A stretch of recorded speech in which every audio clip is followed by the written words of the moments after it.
এই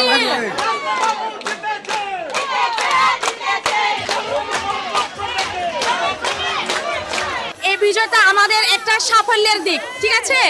আমরা পাহাড়ি বাঙালি মিলেমিশে ওয়াদুদ ভূঁইয়াদের সাপোর্ট দিয়েছি আজকে এই বিজয়ের স্রোত। এই বিজয়ের ফলে আমরা আগামীতে উনার সাথে কাঁধে কাঁধ মিলিয়ে হাতে হাত মিলিয়ে উনার সাথে উনার পথে আমি হাঁটতে চাই। এই বিজয় আমাদের বিজয়, এই বিজয় হচ্ছে সারা খাগড়াছড়ি পাহাড়ি বাঙালির বিজয়। আমি চাই পাহাড়ের উন্নয়ন, আমি চাই পাহাড়ের শান্তি, আমি চাই পাহাড়ের সম্প্রীতি। আমি এই পাহাড়ে চাই না কোনো খুন, কোনো কাটাকাটি, কোনো মারামারি, কোনো রক্তাক্ত চাই না। এই পাহাড়ে চাই সম্প্রীতির বন্ধন আর ভ্রাতৃত্বের বন্ধন। আমি চাই, আর আমি মনে করি আমাদের মারমা সমাজে পুরো জনগোষ্ঠী মনে করে মানে এই ওয়াদুদ ভূঁইয়া জয়ের মাধ্যমে মানে এই পুরা খাগড়াছড়িটা একটা উন্নয়ন দিকে অগ্রযাত্রার দিকে দাবিত হবে বলে আমি মনে করি।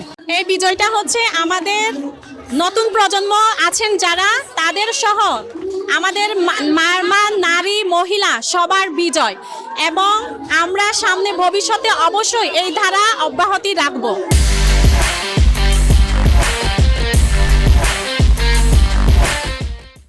এতদিন তো যে 17-18 বছর তো আমরা তো কোনো নির্বাচনে কোনো অংশগ্রহণ করতে পারলাম না, এই বছরে করছি।